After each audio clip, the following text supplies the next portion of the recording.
Trump आणि त्यांचं attention seeking nature जगाला नवं नाही. जगात जे काही घडतंय त्यामागे कसा माझाच हात आहे आणि त्यामागे कसं माझंच श्रेय आहे हे जगासमोर उघडपणे सांगून मोठेपणा घेण्याचा अमेरिकेचे राष्ट्राध्यक्ष ट्रम्प यांचा स्वभाव जगजाहीर आहे. अगदी आंतरराष्ट्रीय कायद्यांच्या बाबतीत बोलायचं झालं तर जानेवारी महिन्यातलं एक उदाहरण सांगता येईल.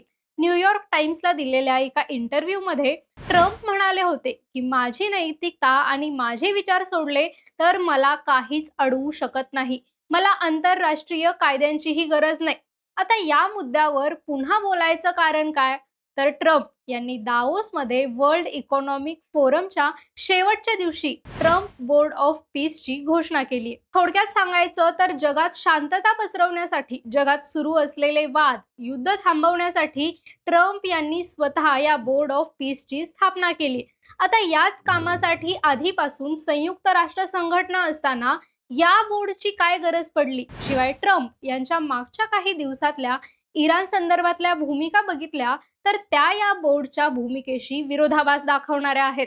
त्यात महत्वाची बाब अशी आहे की या संघटनेत सामील होण्यासाठी ट्रम्प काही देशांना टॅरिफ वाढवण्याची धमकी देत आहेत, अशाही चर्चा आहेत.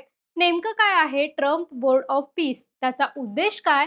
आणि या सगळ्यात भारताची भूमिका नेमकी काय आहे ते विस्तारानं पाहूयात. द न्यूयॉर्क टाइम्सने दिलेल्या माहितीनुसार इस्रायल हमास युद्धादरम्यान गाझामध्ये मोठ्या प्रमाणात नुकसान झालं होतं. लोकांच्या राहत्या घरांपासून हॉस्पिटलपर्यंत जो काही विध्वंस झाला त्या सगळ्याचे व्हिडिओ सोशल मीडियावर आपण सगळ्यांनी पाहिलेच आहेत. उपासमारीनं इथल्या लोकांचे, विशेषतः लहान मुलांचे हाल होताना बघून जगभरातून टीका केली गेली आणि त्यानंतर सीज फायरचा प्रयत्न झाला. 20 मुद्दे मांडले गेले ज्याच्यातून सीज फायर अंमलात आणली जाणार होती. याच 20 मुद्द्यांमधला एक महत्वाचा मुद्दा होता तो बोर्ड ऑफ पीसची स्थापना करण्याचा. नोव्हेंबरमध्ये युनायटेड नेशन्सच्या सिक्युरिटी काउन्सिलने हे गाझासाठी या बोर्ड ऑफ पीसच्या प्रपोजलला ग्रीन सिग्नल दिला होता.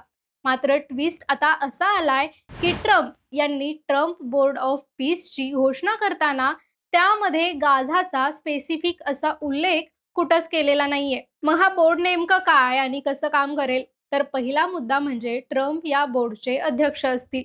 ट्रम्पना त्यांच्या इच्छेनुसार राजीनामा दिला तर किंवा एक्झिक्युटिव्ह बोर्ड मधल्या सगळ्या सदस्यांची मतं मिळाली तरच अध्यक्ष बदलता येऊ शकतो. आणि एक्झिक्युटिव्ह बोर्डमध्ये असलेले सदस्य कोण आहेत? तर ते एकतर ट्रम्पच्या जवळचे लोक आहेत किंवा ट्रम्प यांचे नातेवाईक आहेत. ट्रम्प बोर्ड ऑफ पीस मधल्या सदस्यांच्या बाबतीत नियम असा आहे की एक देश 3 वर्षांपेक्षा जास्त काळ या बोर्डचा सदस्य राहू शकत नाही.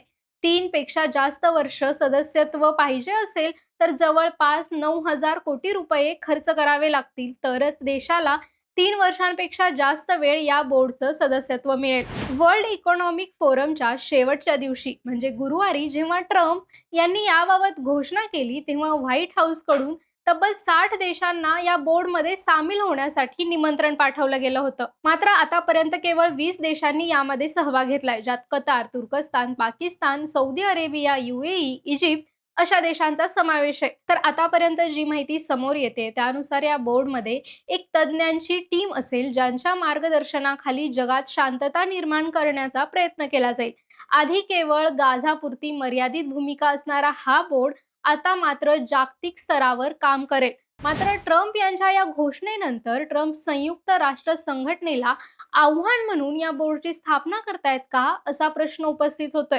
याच कारणामुळे जर्मनी, फ्रान्स, ब्रिटन, इटली यांसारखे युरोपीय देश ट्रम्प्स बोर्ड ऑफ पीस पासून लांबच आहेत.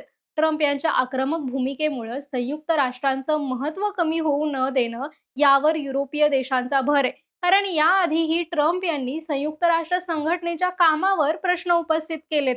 त्यामुळे या बोर्डच्या माध्यमातून ट्रम्प UN वर स्वतःचं वर्चस्व निर्माण करण्याचा प्रयत्न करतात असा युरोपीय देशांचा सूर लागतोय. आता यामध्ये चीनची भूमिका अजून स्पष्ट नसली तरी रशिया यामध्ये सामील होण्यासाठी तयार आहे असा दावा ट्रम्प यांनी केलाय.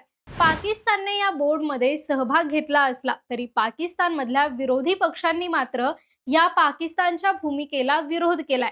ज्या इस्रायलचा पाकिस्तानने कायम विरोध केला त्याच इस्रायल सोबत पाकिस्तान या बोर्डमध्ये सामील झाल्यानं पाकिस्तानच्या पंतप्रधानांची भूमिका विरोधाभासी असल्याचा आरोप त्यांच्यावर होतोय. कॅनडाचे पंतप्रधान मार्क कार्नी यांनी ट्रम्प यांचं नाव न घेता दावोसमध्ये त्यांच्यावर टीका केली होती.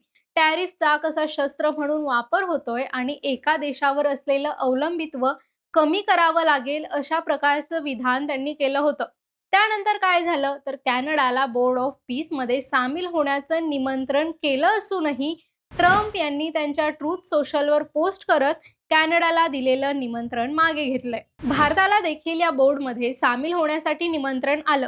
मात्र भारताने अजूनही यामध्ये सामील व्हायचं की नाही याबाबत भूमिका स्पष्ट केलेली नाहीये. भारत वेट अँड वॉचच्या भूमिकेत आहे. यामागचं पहिलं कारण म्हणजे या बोर्डमध्ये सामील न होणाऱ्या देशांना ट्रम्प टॅरिफ वाढवण्याची धमकी देत आहेत. तर दुसरं म्हणजे पाकिस्तान या बोर्डचा सदस्य आहे. त्यामुळं पाकिस्तानकडून काश्मीरचा मुद्दा उचलला गेला तर त्याचा भारताला फटका बसू शकतो.